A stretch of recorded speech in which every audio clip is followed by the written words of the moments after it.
10 लाख का एक पेड़ होता है चंदन का, लाल चंदन की खेती हर कोई आकर क्यों नहीं करना, ये जानते हुए भी कि चंदन कितना महंगा बिकता है और जो सरकार ने इसकी खेती करने की छूट भी दे दी है, तब भी आखिर लाल चंदन की खेती करने में लोगों के पसीने छूट रहे हैं। लाल चंदन एक ऐसा प्रोडक्ट है जिसका इस्तेमाल औषधियों से लेकर ब्यूटी प्रोडक्ट बनाने, पूजा पाठ से लेकर फर्नीचर बनाने तक में किया जाता है। चंदन की डिमांड भारत से लेकर हमारे और चाइना तक, फिर भी आखिर ऐसा क्या वजह है कि चंदन की डिमांड और प्रोडक्शन में इतना अंतर है कि जहां चंदन की डिमांड 300% है तो इसका प्रोडक्शन सिर्फ 30% ही है। आखिर भारत के किसान चंदन की खेती, लाल चंदन की खेती करके ज्यादा से ज्यादा मुनाफा क्यों नहीं कमाते? और हाँ, दुनिया भर में करोड़ों के भाव में बिकने वाले ये लाल चंदन आखिर इतना महंगा क्यों होता है? आइए जानते हैं। हमारे आज लाल चंदन के ये पेड़ जितना अपनी ठंडक और महक के लिए जाना जाता है, उतना ही इसका नाम कायम की दुनिया में भी जुड़ा हुआ है। जी,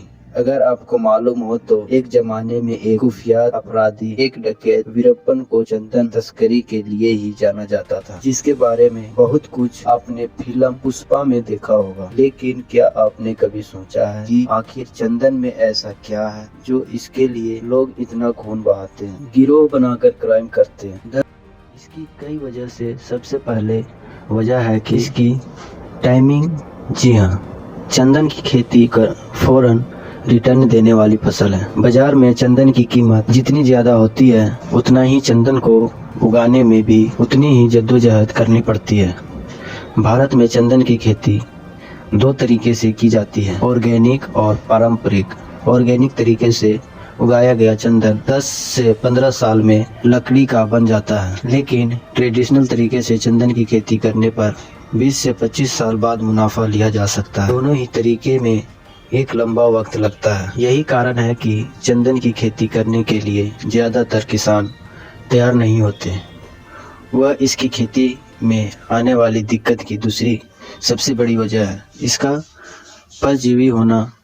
जी हाँ, चंदन एक पैरासिटिक प्लांट है। ऐसा नहीं है कि इसकी खेती के दौरान आप इसमें अच्छे से पानी डाल रहे हो, खाद डाल रहे हो जिसकी ग्रोथ अच्छी हो, क्योंकि ये अपने ग्रोथ के लिए अपना खाना खुद नहीं बनाते। ये दूसरे पेड़ों की जड़ों से अपना भोजन लेते हैं। इसमें जमीन से फास्फेट और नाइट्रेट जैसे इन तत्वों को लेने के लिए भी किसी दूसरे होस्ट पौधे की जरूरत पड़ती है।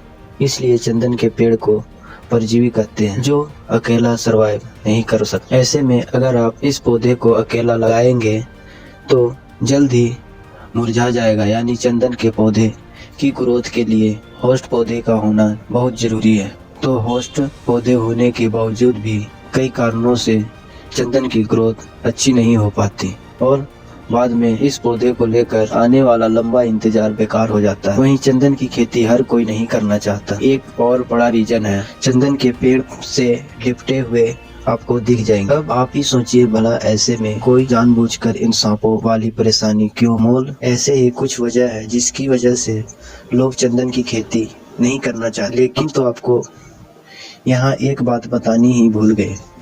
दरअसल इसके पीछे काफी हद तक सरकार का भी हाथ रहा है। जी हाँ, शायद आपको मालूम होगा कि भारत में चंदन की खेती करना अलाउड नहीं था। हाँ भाई, तभी तो ये वीरप्पन जैसे लोग इसकी तस्करी क्या करते थे। दरअसल पहले भारत में चंदन की खेती पर बैन लगा दिया गया था। मतलब यूं ही बिना सरकार की जानकारी कोई इंडिविजुअल चंदन की खेती नहीं कर सकता था। लेकिन साल 2017 के बाद से चंदन की खेती पर लगे बैन को हटा दिया गया। यानी अब कोई भी शख्स पूरे भारत में कहीं भी अपनी मर्जी से चंदन की खेती कर सकता है। लेकिन चंदन के पेड़ को खुद काटना या कटवाना, बाजार में बेचना भी अवैध है। जी हाँ, सरकारी नियमों की माने तो चंदन की खेती किसान कर सकते हैं, लेकिन इसके पेड़ को तैयार होने पर सरकार ही इसे खरीदेगी और खुद ही एक्सपोर्ट करेगी। इसके लिए बदले में सरकार इसकी कीमत किसानों को देगी। आप अपनी फसल पर सरकारी पचड़े पर फंसना किसानों को अब तक समझ नहीं आ रहा, इसलिए लोग खेती करने से कतराते हैं। बता दें कि देश में कई इलाके ऐसे हैं जहां अब लोगों ने चंदन की खेती करनी शुरू कर दी है। बता दें, एक चंदन के पेड़ से करीब 15 से 20 किलो लकड़ी मिल जाती है, जिसको बाजार में 2 लाख तक की कीमत पर बेचा जाता है। हालांकि चंदन की लकड़ी बाजार में 10,000 तक की कीमत पर बेचा जाता है।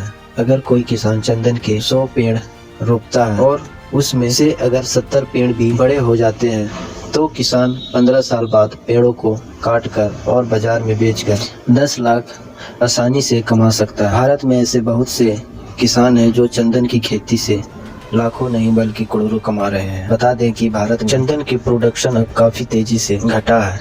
साल 1950 में देश में 4000 मीट्रिक टन चंदन होता था। अगले करीब 60 साल में यह आंकड़ा घटकर 500 मीट्रिक टन तक आ गया है। वहीं दुनिया में आज चंदन की लकड़ी की डिमांड की बात करें तो 5 से 6000 मीट्रिक टन के बीच चंदन के तेल की मांग 100 से 120 मीटर टन की जाहिर की सप्लाई डिमांड में अंतर बहुत बड़ा होता है। इन परेशानी यही कि देश और दुनिया में सुगंधित पेड़ की डिमांड हद से ज्यादा। लाल चंदन का जिक्र ना हो, भला ये कैसे हो सकता है। 2 तरह, सफेद और लाल चंदन। लाल चंदन की डिमांड सबसे ज्यादा होती है। फिर इस लाल चंदन में ऐसा क्या है, भला लाल चंदन जैसे सैंडलवुड भी कहते हैं, इसे लाल सोना कहा जाता है। चंदन की खुशबू सफेद चंदन की तुलना में ज्यादा तीव्र होती है और बेहद जबरदस्त लकड़ी होती है। देखने में मजा आ जाता है। दोस्तों, आशा करते हैं कि आपको लाल चंदन की और उससे जुड़ी और उसकी खेती से जुड़ी सारी जानकारी आपको मिल गई होगी। इसलिए